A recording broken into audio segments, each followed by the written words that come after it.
तो संघर्षों की विपरीत अग्नि में जो जलते हैं, भविष्य में वही तप करके सोना बनते हैं। मेरी बेटी मेरा अभिमान। इसी के तहत मैं प्रियंका पांडे आज के स्पेशल सेगमेंट में लेकर के हाजिर हुई हूं इंदौर से उस शख्सियत को जिसने बीते दिनों इंदौर शहर ही नहीं पूरे प्रदेश को और तमाम पत्रकारिता जगत को जी हाँ गौरवान्वित महसूस करने का अवसर प्रदान किया। हमारे बीच रोशनी यादव मौजूद हैं। रोशनी जी, हम आपका बहुत बहुत स्वागत करते हैं। साथ ही हमारे बीच मौजूद हैं जीएस यादव जी, जो शहर के बेहद ही शानदार और बेहद ही अद्भुत कलम के कलमकार रहे। मौजूद है जीएस यादव जी, हम आपका बेहद स्वागत करते हैं। आपको बताना चाहेंगे कि बीते दिनों पैरामिलिट्री फोर्स की एक एग्जाम हुई थी जिसमें रोशनी यादव जी का चयन हुआ है एसएसएफ के लिए। ये इंदौर के लिए और समूचे नारी जगत के लिए, इंदौर के लिए बेहद ही हर्ष और उत्साह का अवसर है कि हमारे इंदौर से हमारी बेटी का चयन हुआ है एसएसएफ में। तमाम सवाल रहेंगे और जवाबदेही रहेगी रोशनी की। साथ ही विपरीत से विपरीत परिस्थितियां रही, कम साधन संसाधन रहे, इसके बावजूद आखिर ऐसी कौन सी घरेलू शिक्षा दी जीएस यादव जी ने जिसका प्रतिफल या जिसका परिणाम है कि आज उनकी बेटी सफलता की ऊंची उड़ान पर है।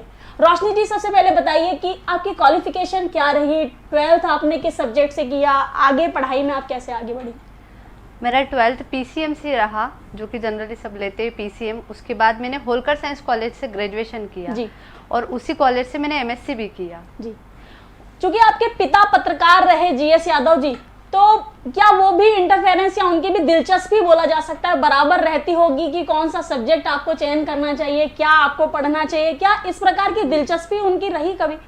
पापा ने कभी ये नहीं कहा कि आप ये सब्जेक्ट लो, वो पापा ने कहा जिस चीज़ में आपका इंटरेस्ट हो आप वो सब्जेक्ट लो, आप वही चीज़ करो। पापा का फुल सपोर्ट रहा है शुरू से ही। जीएस यादव जी, आपने कैसे मार्गदर्शन किया आपकी बच्ची का? क्योंकि बोला जा सकता है कि एक पिता की असल पूंजी, असल संपत्ति उसके बच्चे ही होते हैं। कम शब्दों में लोग मूलधन का ब्याज भी मानते हैं बच्चों को। प्रियंका जी, पहले तो आपको मैं धन्यवाद दूंगा जी, बधाई दूंगा कि आपने स्टूडियो में मेरी रोशनी को, जो इंदौर से ही नहीं इंदौर संभाग से एकमात्र चयनित होने के कारण आमंत्रित किया है। अब जहां रहा सवाल कि पूंजी और ब्याज का है, मैं आपको बता दूं कि पत्रकारिता जगत में हमारे कई साथी ऐसे जो संघर्ष करते रहते हैं और वो अपने आप के भविष्य को भी संवारने के साथ अपने परिवार के भविष्य को संवारने की बात करते हैं, सोचते हैं, लेकिन उनके लिए कठिन परिस्थितियां रहती है, वो इतना समय नहीं दे पाते। लेकिन जिन परिस्थितियों से हम जो संघर्षशील पत्रकार हैं उनने वो ये तय करा है और उसी का मैंने को जो एक अनुभव मिला था उसके तहत मैंने मेरी बेटी को इस बात को समझाया कि बेटा, जीवन के अंदर संघर्ष एक ऐसी चीज़ है जो सफलता की एक कड़ी होती है, और हम अगर संघर्ष नहीं करेंगे तो हम पीछे हट जाएंगे और कोई दूसरा हमारे से आगे चला जाएगा और हमसे ज़्यादा ताकतवर आगे हो जाएगा। तो किसी की ताकत को झांकना नहीं है, हमें हमारी कमजोरी को ताकत बनाना है। जब ये बात मैंने अपनी बेटी को बोला तो उन्होंने कहा, पापा आप निश्चिंत रहें, क्योंकि मेरा एक सपना था कि मेरे परिवार में, मतलब मैं कहूँ कि मेरी आज तक की जितनी पीढ़ियाँ थी, कोई सरकारी विभाग में चपरासी तक नहीं था।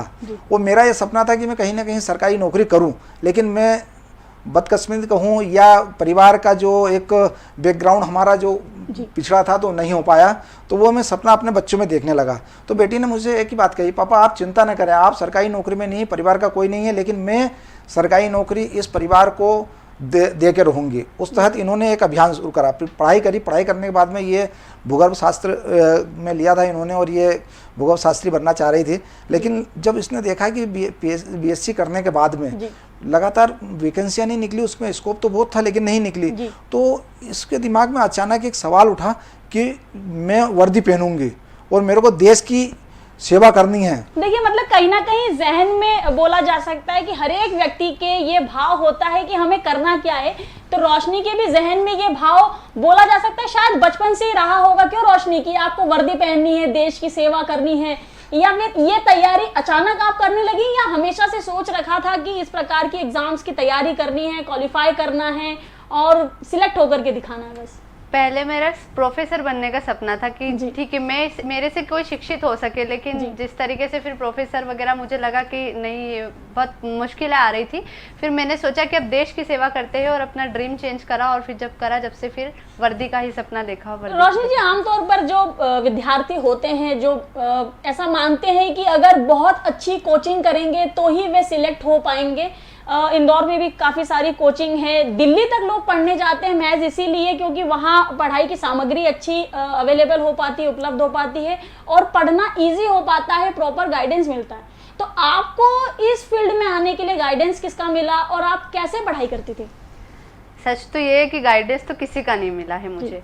जो मैंने किया वो या तो लोगों को देख के कि ये होती है कोई एग्ज़ाम, उसी से सीखा है। किसी कोचिंग के बेस पे नहीं करा, कोई ऐसी बड़ी बड़ी क्लासेस नहीं करी, खुद सेल्फ करा। क्योंकि किताबें जो होती है ना, उससे बड़ा गुरु कोई नहीं होता। आप किताबें लो, आप पढ़ो, आप खुद का अनुभव देखो कि आप कैसे कर सकते हो अपना बेहतर। वही मेरे लिए गुरु का काम करी। सारी किताबें, बुक्स, नोट्स वगैरह जो मैं कम संसाधन में कर सकती थी, अपना बेस्ट दे सकती थी, मैंने उसी चीज़ को फॉलो करा और उसी चीज़ पर अनुसरण करा। तो देखिए ना, जिन लोगों की मानसिकता है कि बच्चियां महज चूल्हे चौके के लिए बनी गई हैं, तो उनके लिए ये एक अटल हस्ताक्षर भी बन रही हैं रोशनी, जिनका मानना है कि पढ़ाई लिखाई में हमेशा स्वयं को संजोए रखा, बिजी रखा और उसी का परिणाम है।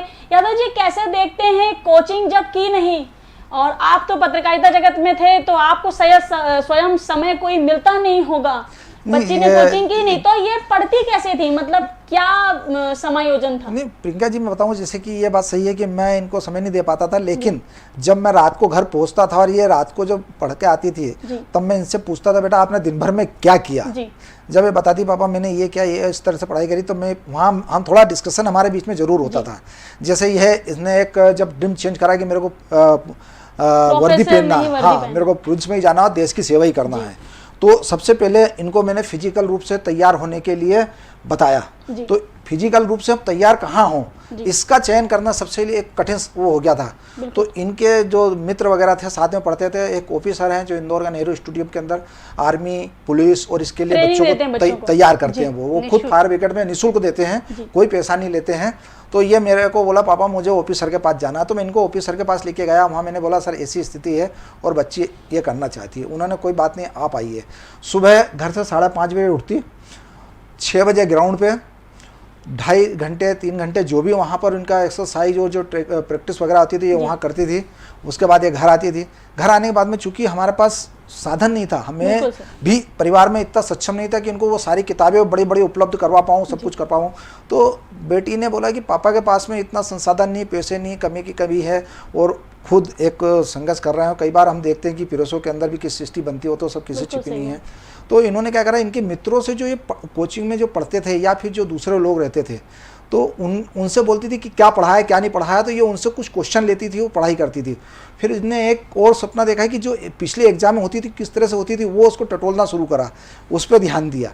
फिर एक बीच में तय करा कि क्यों ना हम इनको इतना तो कर सकते थे, तो इनको है ना यूनिवर्सिटी की जो खंडवा रोड की लाइब्रेरी थी वहां पे इनको भेजा। तो ये सुबह 10 बजे से लेकर रात को 7:30 बजे तक एक माहौल, हाँ माहौल मैंने तैयार किया, मतलब आसान तौर पे जो उपलब्ध हो जाए ऐसा माहौल। हाँ, क्योंकि घर पे तो इतनी पढ़ाई करनी, कंटिन्यू बैठ के पढ़ाई नहीं कर सकती थी और ड्रीम इनका बहुत बड़ा था, तो उसको पूरा करना मेरी जिम्मेदारी थी। परिवार के अंदर काफी लोग इसमें कहते थे कि ये काम करना है इनको, मैं उनको हस्तक्षेप बीच में करता था और करने के बाद में ये शाम को 7:30-8 बजे वहाँ से पढ़ के आती थी और फिर ये बैठते थे। कई बार अवसर ऐसा हुआ कि किताबें जो यूनिवर्सिटी की रहती थी उसके से यूनिवर्सिटी में किताबें लेकर के उसके व्हाट्सएप पे फोटो खींच लेती थी और उसको लाके नोट्स बनाती थी घर पे और उस पर पढ़ाई करती थी। कई बार ऐसा होता था कि दोस्तों की किताबों से लेकर के फोटो कापी करवाती थी, उस फोटो कापी से करवाती थी।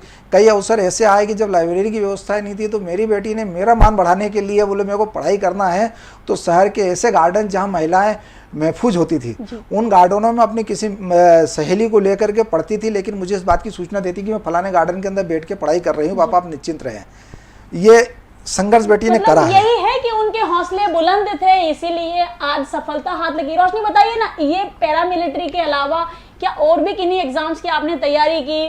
पीएससी वगैरह की या पुलिस के लिए या अलग अलग जो एग्जाम्स होती हैं, एसएससी वगैरह की एग्जाम या इंटेलिजेंस ब्यूरो की एग्जाम, क्या कोई ऐसी भी कोई एग्जाम्स की तैयारियां आपने की या सिर्फ पैरामिलिट्री फोर्स पे जाना था? नहीं, मेरा सपना वर्दी का था, तो मैंने वर्दी से रिलेटेड जितनी जॉब होती मैंने उसको देने की, पहले मैंने अपने सोचा अपने राज्य में रह के अपने राज्य में की कोई स्टेट की एग्जाम दी जाए, पर स्टेट की एग्जाम भी दी मैंने। सबसे पहले 2016 में एमपी पुलिस दी, वहाँ पहली बार में एग्जाम पास हो गई, लेकिन फिजिकली में बाहर हो गई। 17 में जब एग्जाम दी तब मैंने एग्जाम भी पास करी, फिजिकल भी पास किया, लेकिन पॉइंट से मैं रह गई। तो फिर वहाँ पर मैं थोड़ी सी हताश भी हो गई थी, लेकिन मैंने अपनी कमी देखी कि पहली बार तो मेरे फिजिकल में कमी रह गई, सेकंड बार मेरे पढ़ाई में कमी रह गई, अब मुझे वो दोनों कमियां दूर करना थी और अगली भर्ती का इंतजार था। पर आप हार के डरी नहीं, ये बड़ा विषय है। डरने का सवाल ही नहीं होता ना, क्योंकि इतना आगे बढ़ गए तो पीछे मुड़ने से कुछ मिलना ही नहीं था। यदि हम आगे बढ़ गए तो या तो आखिरी मंजिल तक पहुंचे और पीछे तो कुछ था ही नहीं मुड़ के देखने का। थोड़ा सा पैरामिलिट्री फोर्स के एग्जाम्स के बारे में बताइए ना, कैसी एग्जाम हुई? प्री की एग्जाम मतलब रिटर्न टेस्ट हुआ, फिजिकल वगैरह भी हुआ, कैसा था वो दौर? पैरामिलिट्री फोर्स जो है वो 3 साल में वैकेंसी निकालती है, ये 18 की भर्ती थी। 18 में हम लोगों ने फॉर्म भरे, हमारी एग्जाम हुई। एग्जाम होने के बाद में हमें फिजिकल होता है, अगर हम एग्जाम क्वालिफाइड करते तो हमें फिजिकल, रिटन टेस्ट आपने पहले क्वालिफाई किया, उसके बाद फिजिकल, फिर फिजिकल हुआ। फिजिकल जो होता है ना, स्टेट से बिल्कुल डिफिकल्टी होता है। जहाँ स्टेट में आपको 800 मीटर दौड़ना होता है, वहाँ पर आपको सेंट्रल की जॉब में 1600 मीटर दौड़ना होता है, दुगना दौड़ दुगना होता है, तो मेहनत भी डबल हो गई। बिल्कुल ठीक। लेकिन ये था कि जो पिछले अप्स डाउन देखे, वो चीजों को मैंने अपनी ताकत बनाई कि हाँ ठीक है, मुझ में कमी है तो मैं उसे पूरा करूंगी। और फिर यही सारा जो मोटिवेशन अपने अंदर लेके इस एग्जाम की जो फिजिकल था ना, पूरी जान लगा दी मैंने। इसमें बहुत सी चीजें ऐसी रही कि जो लोगों ने डीमोटिवेट करा कि आप कुछ नहीं कर सकते हो या आप अभी तक कर रहे हो, आपका हुआ नहीं, तो वो चीजों को मैंने सुना जरूर, लेकिन उससे डीमोरलाइज नहीं हुई और अपने नेगेटिव वे में नहीं लिया, उसको मैंने पॉजिटिव लिया कि ठीक है आप बोलो, आप वो चीज बोलोगे और मैं उसको पॉजिटिव वे में लेके कुछ करके ही दिखाऊंगी। उस तरीके से फिर मैंने फिजिकल दिया, फिजिकल पास करी। उसके बाद मेडिकल होता है हमारा। कोरोना काल लग गया, मेडिकल नहीं हुआ, 8 महीने घर में बैठे रहना पड़ा इस चीज में, क्योंकि इतने सारे बच्चों को एक साथ बुला के मेडिकल ही लेना। और मेडिकल में स्वाभाविक से चीजें, ये जो बीमारी थी वो बिल्कुल ऐसी थी कि आप सोशल डिस्टेंसिंग का पालन कर ही नहीं सकते थे। फिर वही वेट करा कि आज नहीं कल कभी तो मेडिकल होगा, फिर मेडिकल हुआ और अब फाइनल मेरा रिजल्ट आ गया जिसमें मेरा तो नाम। मेडिकल में निर्विघ्न बिना किसी नो टेंशन के आपको एंट्री मिल गई या उसमें भी कोई हर्डल्स आए? मुझे एग्जाम से लेके यहाँ तक में बिल्कुल परेशानी ही परेशानी आई। एग्जाम तो ठीक है, पढ़ाई करी तो वो तो अच्छे से पास हो गई। फिजिकल में भी बहुत ही दिक्कत आई क्योंकि इतना ज्यादा वर्कआउट करना होता था। अगर हमें 1600 मीटर देना है तो डेली का 5 किलोमीटर दौड़ा, जब जाके 1600 मीटर आप इजीली निकाल पाए। उसके बाद में मेडिकल भी मुझे री मेडिकल मिला था। एक्चुअली मैं मेडिकल में पहली बार में फिट हुई ही नहीं। पहली बार में मुझे जैसे पूरा मेडिकल होता है तो कुछ चीजों में वो रहता है कि अगर आपको प्रॉब्लम है तो वो आपको एक बार फिर से री मेडिकल देते हैं। हाँ, फिर वो री मेडिकल के अंदर हमें उस कमी को यदि हम सुधार पाते हैं और जब हमारा री मेडिकल होता है और अगर आप उस वक्त फिट पाए गए तो आप फिट हो, तब मैंने उस कमी को सुधारा कि मुझे किन 2 चीज़ों में री मेडिकल दिया, मैं उसको कैसे सही कर सकती हूँ। मैंने उस चीज़ को भी सही करा। फिर री मेडिकल का दिन आया, तब भी मुझे बहुत 4 दिन 5 दिन तक उन्होंने मतलब बहुत टेस्ट करवाई, वो सब चेक किया बहुत अच्छे से, तब फाइनली फिर उन्होंने फिट किया मुझे। आमतौर पर यादव जी, बच्चियों को जो माताएं होती हैं घर में, वो घरेलू कामों में ज्यादा व्यस्त करना ठीक समझती हैं। तो क्या आपकी भी धर्मपत्नी ने कभी रोशनी को बोला कि घर का खाना बना दो या चूल्हा चौका कर दो? या नहीं, वो ये सही बात कर रही हैं आप। माता की हमेशा अपेक्षा रहती है कि बेटी घर के चौके चूल्हे में परिपक्व हो जाए ताकि उसका जब शादी ब्याह करे तो वहां से शिकायत नहीं आए। इस बात को लेकर के वो बार बार इनको बोलती है कि तुम इतनी पढ़ाई कर ली है, हाँ इतनी पढ़ाई कर ली है, दिन दिन भर आप घर पे नहीं रहती हो, काम कब करोगी, कैसे करोगी, और बाद में तुम शिकायत होगी। तो जब ऐसी स्थिति बनती थी ना, तो ये जरूर है कि थोड़ा बहुत बेटी को ऐसा लगता था मन में कि मेरे को सपोर्ट नहीं मिल पा रहा है। लेकिन फिर मैं उन दोनों, इनकी मम्मी को बीच के एक कड़ी बनता था, मैं मध्यस्थ बनकर के दोनों को समझाता था मैं कि नहीं, आज बेटी मेहनत कर रही है, कल अगर सफल हो जाती है तो आप ही सिर ऊंचा करके बोलोगे मेरी बेटी ने इतना बड़ा मुकाम हासिल किया है। शादी वादी के लिए कभी धर्मपत्नी आपके परेशान नहीं करती थी कि अब तो उम्र का पड़ाव है, अब 24-25 नहीं, मेरी ये बात सही है, ये बात सही है कि मेरी पत्नी जब बोलती थी, जब परिवार के लोग, रिश्तेदार और जो परिचित के लोग थे कि अरे उम्र इतनी सारी हो गई, 25 साल की हो गई है, 26 साल की हो गई, इतनी देर में तो 2 बच्चे की माँ हो जाती हैं और आपने शादी क्यों नहीं करी, मतलब इस तरीके की बातें, तो वो आके सीधे मेरे को बोलती थी इनकी शादी करो, घर से निकालो, अब जाओ करो, कब तक अपन इनको दिखाएंगे, कब तक पढ़ाएंगे। तो मैं कहता था आप निश्चिंत रहिए, आज समय बदल गया है, बच्ची को पहले अपने आप पे पैर पे खड़ा हो जाने दो, क्योंकि मैंने उनको यह समझाया कि आज हम समाज में देखते हैं कई बार ऐसा तो शादी करने के बाद में लड़की वहाँ जाके दुखी हो जाती है। परिवार अगर सही मिला तो ठीक और नहीं मिला तो उसके जीवन के लिए एक नया संघर्ष करना पड़ता है, और जब वो संघर्ष करना पड़ेगा तो हमें भी दुख होगा और हम भी परेशान होते हैं। ऐसी स्थिति में अगर बच्ची अपने पैर पे खड़ी है तो आपको चिंता करने की ज़रूरत नहीं हो, आप शादी के बाद में चिंतित नहीं होगी।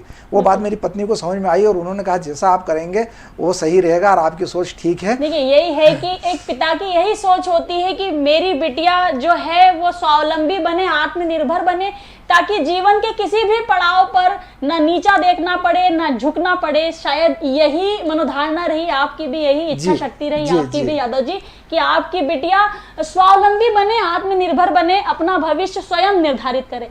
रोशनी कैसे देखती हैं, आमतौर पर जो विद्यार्थी जगत होता है वो कॉम्पिटिटिव लेवल की एग्जाम्स की तैयारी करने के साथ साथ जगह जगह ज्योतिषियों के दुकानों पर भी बोला जा सकता है या ज्योतिषियों के भी इर्द गिर्द मंडराता है। क्या कभी पिताजी ले गए किसी ज्योतिष के पास कि चलो तुम्हारा भाग्य आजमाते हैं कि भाग्य में राजयोग या किसी सरकारी नौकरी के चयन के योग हैं भी या नहीं है? देखिए एक बार ऐसा मौका आया था जहाँ पर लगा पापा को कि एक बार हमें इनकी पत्रिका टाइप से दिखा दे कि क्या है क्या नहीं है। इन्होंने दिखाया भी, वहाँ पे गए भी, हम उनका नाम नहीं ले सकते, अच्छा नहीं लगता है।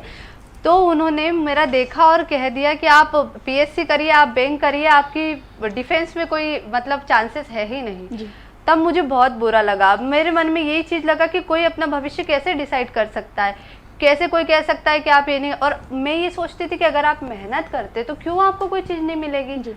तब वो चीज़ मैंने उसी दिन मैंने सोच लिया कि अब तो डिफेंस में ही जाना है, और वही चीज़ मैंने अपने मन में रखी कि डिफेंस में जाना है। जब से मैंने फिर सोचा कि देश की सेवा करना और वर्दी की जॉब चाहिए। तो कर्मण्यवादिका रास्ते अब फिर आज सुनने में आ रहा है कि कर्म प्रबल रहा रोशनी का, भाग्य पर भरोसा नहीं किया, किसी ज्योतिषी ज्ञान पर भरोसा नहीं किया, क्योंकि कोई ज्योतिष कभी हमारा भाग्य निर्धारित नहीं कर सकता है। तमाम विद्यार्थी और तमाम दर्शक जो रोशनी को देख रहे हैं, ऐसे अभिभावक जो घर घर ज्योतिषियों के भटकते हैं, उनके लिए के सबक भी है कि अगर आपके बच्चे की कर्म क्षमता प्रबल है तो भाग्य को शरणम गच्छामि होना ही पड़ेगा।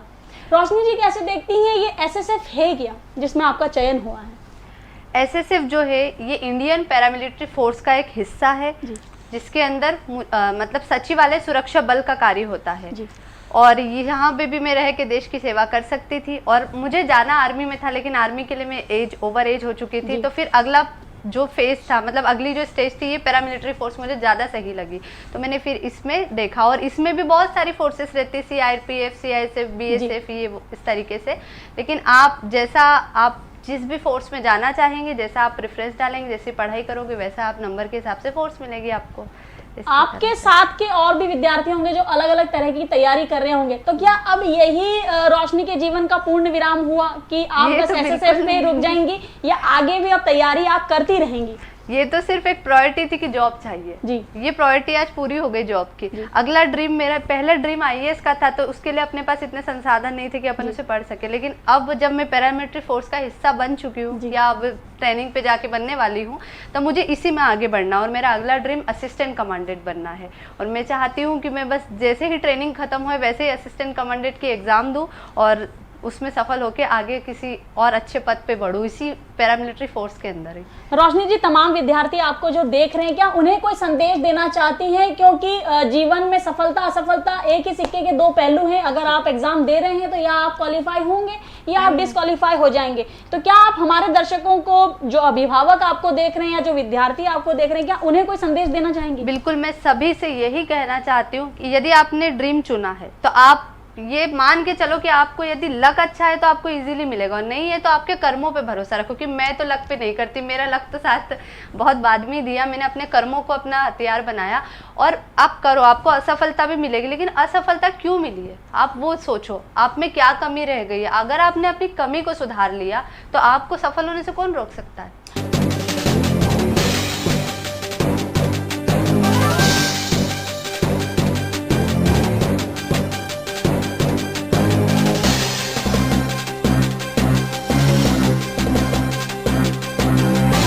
अभिभावकों का सबसे महत्वपूर्ण योगदान होता है। कैसे देखते हैं यादव जी, कई बार अभिभावक स्वयं ही हार मान जाते हैं कि बस अब ठीक है, अब जाने दो, नहीं हो पा रहा है तुमसे। तो क्या कभी आपके मन में ऐसे भाव नहीं आए? आप अभिभावकों को क्या संदेश देना चाहेंगे? प्रियंका जी, बात सही है कि इस तरह के भाव आते हैं, लेकिन हमें इन भावों पे ध्यान नहीं देना है। हमें इस बात को ध्यान देना है कि बच्चा हमारा क्या सोच रहा है।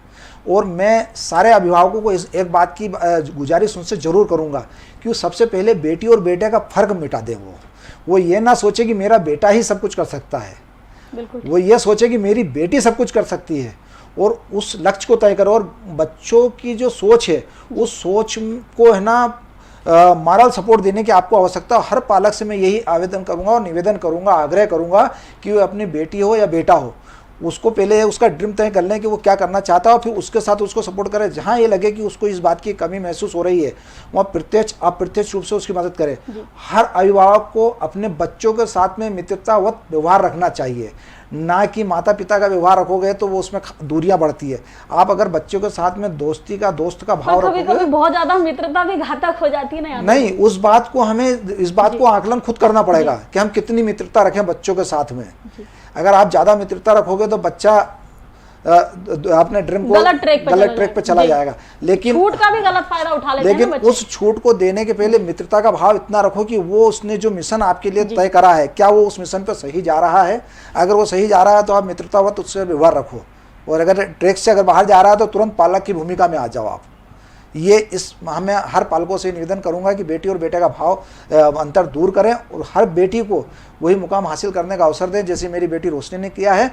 और आज मेरा सीना बहुत चौड़ा हो चुका है, क्योंकि जिन परिस्थितियों से मैंने काम किया है वो मेरी बेटी ने देखा है। तो देखिए ना, यादव जी की भावुकता जो है साफ तौर पर झलक रही है। कारण ये है कि आपके घर में भी एक रोशनी है, आपके घर में भी एक सुनीता विलियम्स है, आपके घर में भी कल्पना चावला है, और आपके घर में भी एक किरण बेदी है। बस समय है तो उसे पहचानने की और उसका लक्ष्य निर्धारित करने की। दीजिए इजाजत और बने रहिए रेड 9 टीवी के साथ।